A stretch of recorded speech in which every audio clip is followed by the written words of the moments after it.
Hello guys. आज हम पढ़ने जा रहे हैं charging bodies.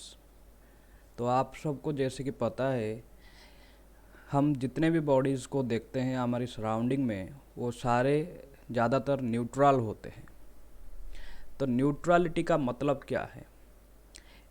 What is the meaning of neutrality? When we say that a body is neutral, a body is neutral, a body is neutral if it has if it has equal number of equal number of electron and proton। ठीक है, equal number of electron and proton अगर एक body में है तो वो body neutral है। लेकिन अगर नंबर ऑफ प्रोटॉन और इलेक्ट्रॉन ये डिफर कर गया एक बॉडी पे, तो उस बॉडी अगर एक बॉडी में नंबर ऑफ इलेक्ट्रॉन और प्रोटॉन डिफर कर जाता है तो फिर हम उस बॉडी को चार्ज्ड बॉडी के नाम से जानते हैं। When a body become charged if number of electron is not equal to number of proton in the body, then the body is said to be charged। ठीक है, तो when charging occur only when there is transfer of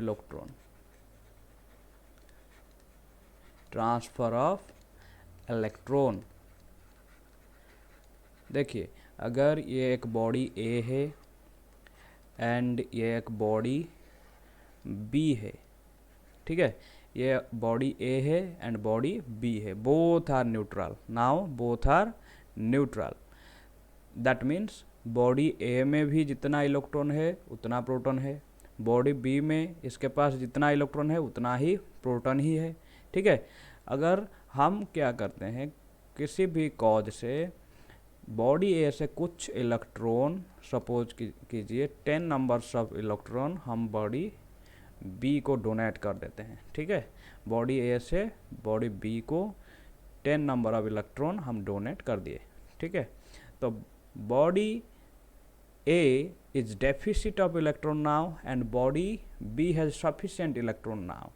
If a body has a deficient amount of electron, then it is positively charged, and if has a sufficient electron, it is now negatively charged। अब आप सबके मन में एक सवाल आ रहा होगा कि इलेक्ट्रॉन ही क्यों, हम प्रोटॉन भी तो ट्रांसफ़र कर सकते थे, but why only electron? As you know, in a atom, इसका आंसर है, in a atom you know that the nucleus, proton is present inside the nucleus। as you all know, proton is present inside the nucleus। as you all know, proton is held inside the nucleus and is bounded by strong nuclear force। ठीक है, but electron is far away from the nucleus, that's why can be transported easily. Either हम इसे बाहर ले जा सकते हैं, यहाँ लेकर भी आ सकते हैं। ठीक है, तो ये है रीज़न कि हम हर वक्त इलेक्ट्रॉन को ही क्यों ट्रांसपोर्ट करते हैं। ठीक है, तो ये जो इलेक्ट्रॉन का ट्रांसफ़र ये 3 तरह से हो सकता है। ठीक है, we can transfer electron, we can transfer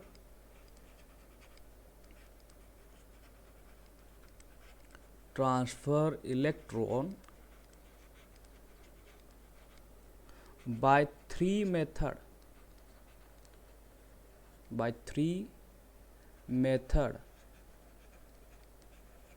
हम 3 मेथड से इलेक्ट्रॉन ट्रांसपोर्ट कर सकते हैं एक बॉडी से दूसरे बॉडी पे।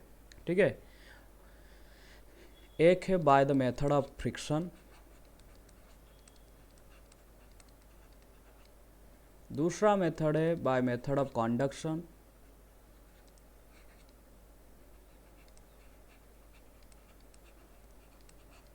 Method of conduction.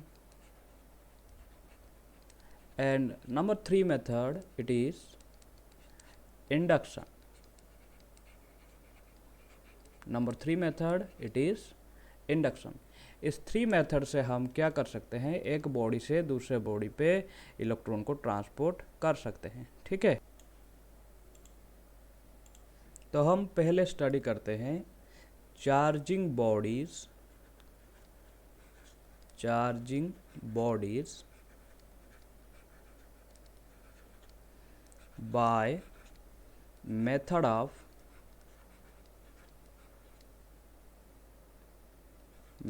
friction,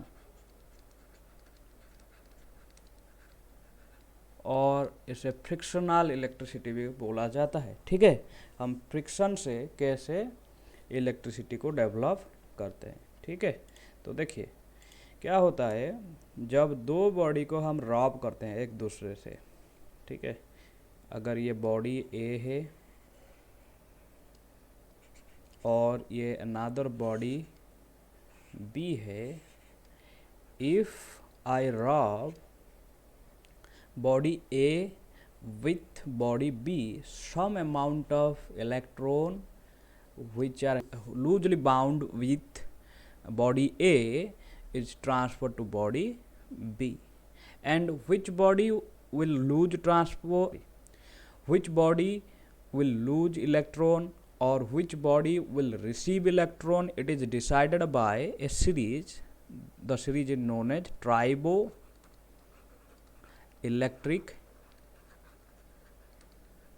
series.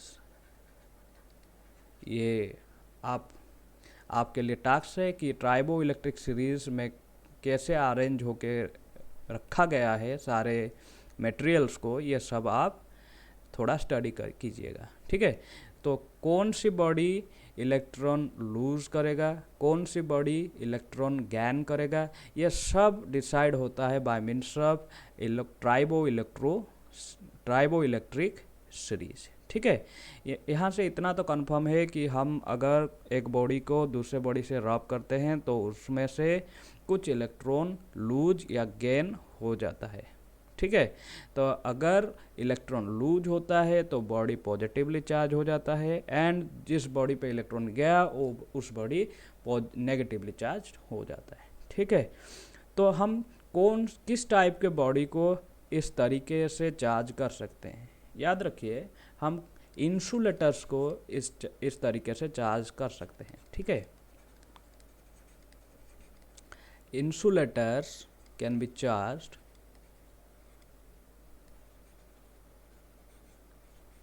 By this method.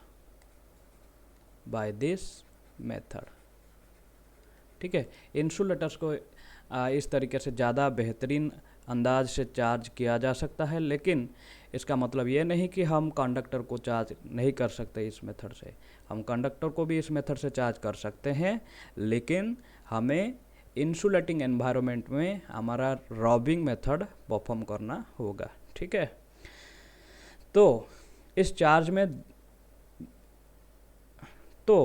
इस प्रोसेस में दो तरह के चार्ज डेवलप हुए, एक बॉडी में पॉजिटिव चार्ज एंड दूसरे बॉडी में negative charge.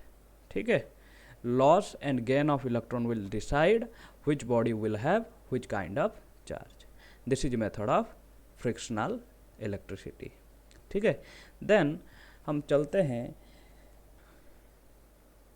Charging by conduction पे पहुंचने से पहले मैं आप सबसे एक क्वेश्चन डिस्कस करना चाहूँगा।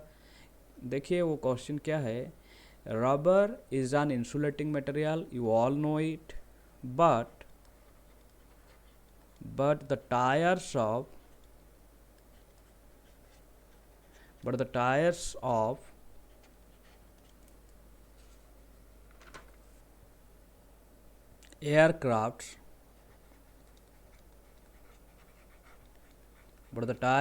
aircrafts are made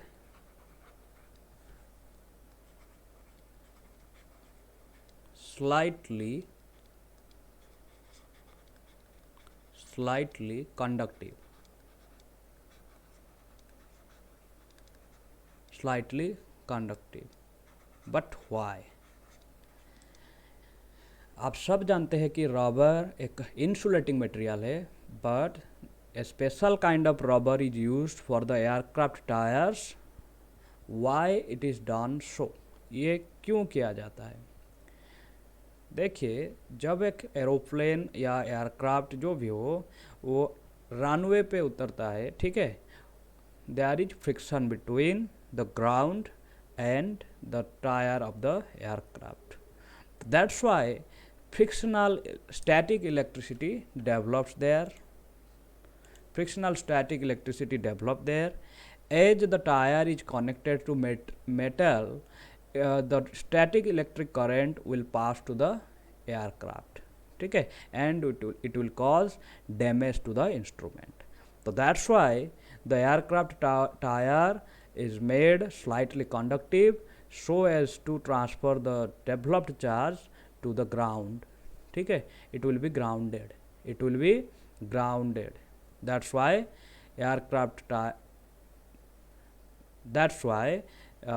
tires of aircrafts are made slightly conductive.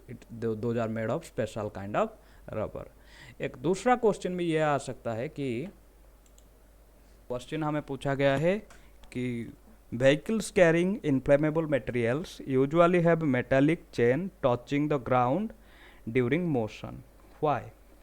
देखिए, जब एक मोटर व्हीकल रोड पे रन कर रहा है तो क्या हो रहा है, टायर एंड रोड के बीच में फ्रिक्शन हो रहा है, and due to that friction frictional static electric charge develop in the tire, and it may cause spark if so much amount of charge develop in the tire, and will cause a huge blast as the vehicle carries a large amount of inflammable material. To avoid that accident, the vehicle is grounded. The vehicle is grounded with a chain. Question like this will be asked in your examination, board examination generally, more specifically in board examination. ठीक है. Now we will discuss about charging by conduction. ठीक है. Charging by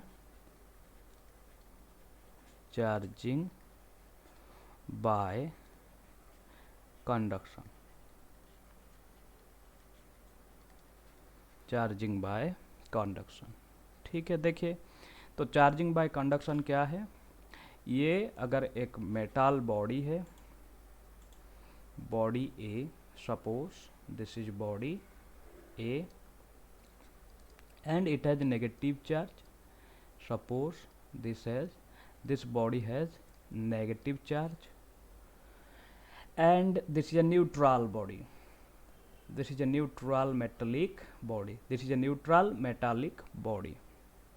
तो हम क्या करते हैं कि इन दो बॉडी को एक कंडक्टर से कनेक्ट कर लेते हैं, कुछ टाइम के लिए कंडक्टर से कनेक्ट कर लेते हैं, कंडक्टर से कनेक्ट कर लेते हैं. तो क्या होगा, यहाँ से कुछ इलेक्ट्रॉन ट्रांसफ़र कर जाएंगे बॉडी बी पे, and body B will develop equal amount of negative charge if it is of same material. If material differ कर जाता है तो अनइक्वल अमाउंट का नेगेटिव चार्ज डेवलप होगा. ठीक है, तो यहाँ पे भी नेगेटिव चार्ज डेवलप हो जाता है. ठीक है, तो ये है मेथड ऑफ कंडक्शन. कंडक्टर से हम कनेक्ट कर लिए तो दोनों बॉडी सिमिलर चार्ज डेवलप कर लेते हैं. इस मेथड में बोथ द बॉडीज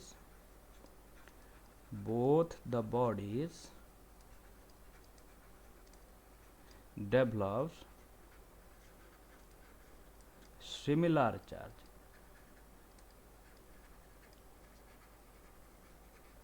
अगर बॉडी ए पे पॉजिटिव चार्ज होती तो बॉडी बी पे भी पॉजिटिव चार्ज डेवलप होता है. ठीक है, then we will discuss charging by method of then we will discuss charging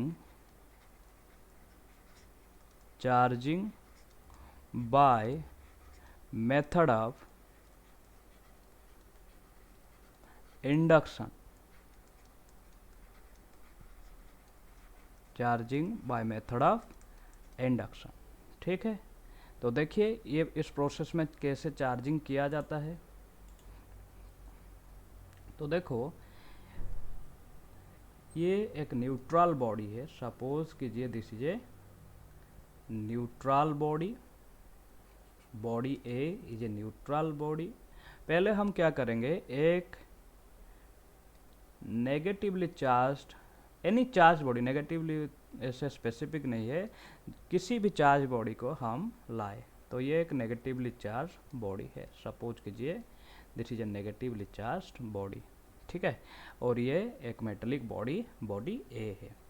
तो क्या होगा, देखिए ये बॉडी जो नेगेटिवली चार्ज्ड है, तो ये बॉडी ए पे जो फ्री इलेक्ट्रॉन्स है उनको रिपेल कर देगा। ठीक है, तो रिपेल कर देगा तो क्या होगा, यहाँ नेगेटिव चार्ज बॉडी ए की इस तरफ नेगेटिव चार्ज डेवलप होगा, एंड बॉडी ए की लेफ्ट हैंड साइड पे क्या होगा, पॉजिटिवली चार्ज डेवलप होगा। इस कंडीशन को बोला जाता है पोलराइजेशन। पोलराइजेशन होगा, ठीक है, पोलराइजेशन हो गया। तो अभी भी इस बॉडी चार्ज है क्या, नहीं, अभी भी यहाँ number of electron and number of proton same है। तो क्या करने से ये बॉडी चार्ज हो जाएगा, हमें करना पड़ेगा ग्राउंडिंग, हमें करना पड़ेगा ग्राउंडिंग। ग्राउंडिंग कैसे करेंगे, अभी भी ये चार्ज बॉडी को हम यहाँ पे रखे हुए हैं, ठीक है, अभी भी हम ये नेगेटिवली चार्ज बॉडी को यहाँ रखे हुए हैं, बॉडी पोलराइज है, ठीक है, बॉडी पोलराइज है, and now we ground it, now we ground the body. देखिए ये ग्राउंड को एक जीरो पोटेंशियल रीजन के हिसाब से कंसिडर किया जाता है। तो देखिए यहाँ नेगेटिव पोटेंशियल है एंड ग्राउंड जीरो पोटेंशियल है, तो लो पोटेंशियल रीजन से क्या होगा, इलेक्ट्रॉन का फ्लो होगा ग्राउंड पे, ठीक है। Now electron flu out from the body, electron is drawn out from the body, there is now deficit of electron in the body. Now if we remove the negatively charged body, body A will become positively charged, body A will become positively charged। Grounding को हटा देंगे, पहले grounding को हटाएंगे, फिर ये जो charge body को हटाएंगे। अब इलेक्ट्रॉन डेफिशिएंट हो गया बॉडी पे, ग्राउंडिंग हटा दिए तो इलेक्ट्रॉन डेफिशिएंट हो गया, ठीक है। फिर हम क्या करेंगे, फिर हम ये नेगेटिवली चार्ज बॉडी को भी हटा देंगे, तो अब बॉडी पे ओनली पॉजिटिव चार्ज डेवलप हो जाएगा, ठीक है। इन दिस मेथड देखिए ये इस मेथड का एक खासियत क्या है, हम जितने चाहें उतने बॉडी को अपोजिटली चार्ज कर सकते हैं, ठीक है। तो ये एक पॉजिटिव, ये एक नेगेटिवली चार्ज बॉडी था, इसलिए यहाँ पॉजिटिवली चार्ज डेवलप हुआ। अगर हम इस बॉडी को नेगेटिवली चार्ज करना चाहते हैं तो यहाँ एक पॉजिटिवली चार्ज बॉडी को लाना पड़ेगा, ठीक है। तो इस मेथड का खासियत क्या है, as many body as many body as can be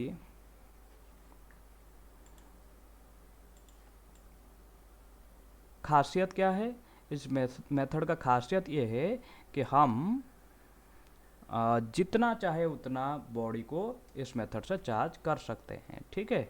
many numbers of bodies, many numbers of bodies can be charged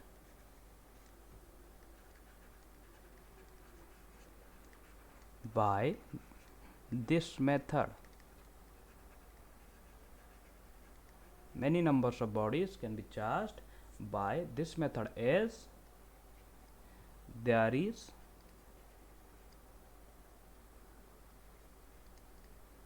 no contact between the source body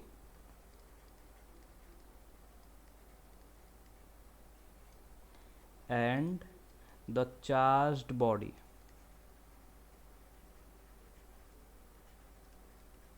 ठीक है, इस तरह से हम बहुत सारे बॉडी को चार्ज कर सकते हैं। ठीक है, अच्छा एक सवाल है मेरा कि आप विदाउट ग्राउंडिंग ऐसे चार्ज कर सकते हैं क्या? देखिए, एक मेथड बताता हूँ जिस मेथड से आप विदाउट ग्राउंडिंग भी क्या कर सकते हैं, दो बॉडी को चार्ज कर सकते हैं। ठीक है, देखिए सपोज ये एक मेटालिक बॉडी है ए एंड दूसरा एक आइडेंटिकल मेटालिक बॉडी है बी। तो आप क्या करते हैं, बॉडी ए और बॉडी बी को टच करवा के रखते हैं। ठीक है, बॉडी ए भी मेटालिक है एंड बॉडी बी भी मेटालिक है। अगर मैं यहाँ एक नेगेटिवली चार्ज रॉड ला के रख देता हूँ, ठीक है, तो यहाँ क्या होगा, यहाँ पॉजिटिव पोलैरिटी क्रिएट होगा एंड यहाँ नेगेटिव पोलैरिटी क्रिएट होगा। ठीक है, तो मैं अब क्या करूँगा, देखिए इसी चार्ज्ड बॉडी को स्टैटिक रखते हुए बॉडी ए और बॉडी बी को मैं सेपरेट कर दूंगा। बॉडी ए और बॉडी बी को मैं सेपरेट कर दूंगा। ठीक है, बॉडी ए और बॉडी बी को मैं सेपरेट कर दूंगा। तो क्या हुआ,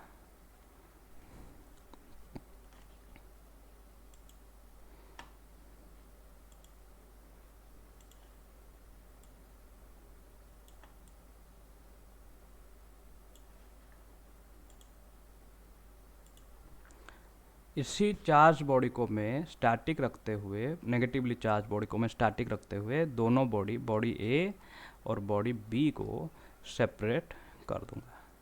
ठीक है, इससे क्या होगा, देखिए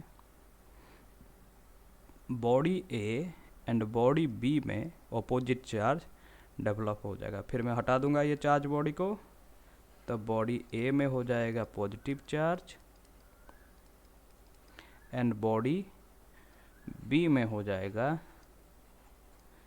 डेवलप हो जाएगा नेगेटिव चार्ज। ठीक है, ये है मेथड ऑफ इंडक्शन। ठीक है, हम आज मेथड ऑफ इंडक्शन ख़त्म कर लिए और चार्जिंग ऑफ बॉडीज़ यहाँ पे ख़त्म होता है।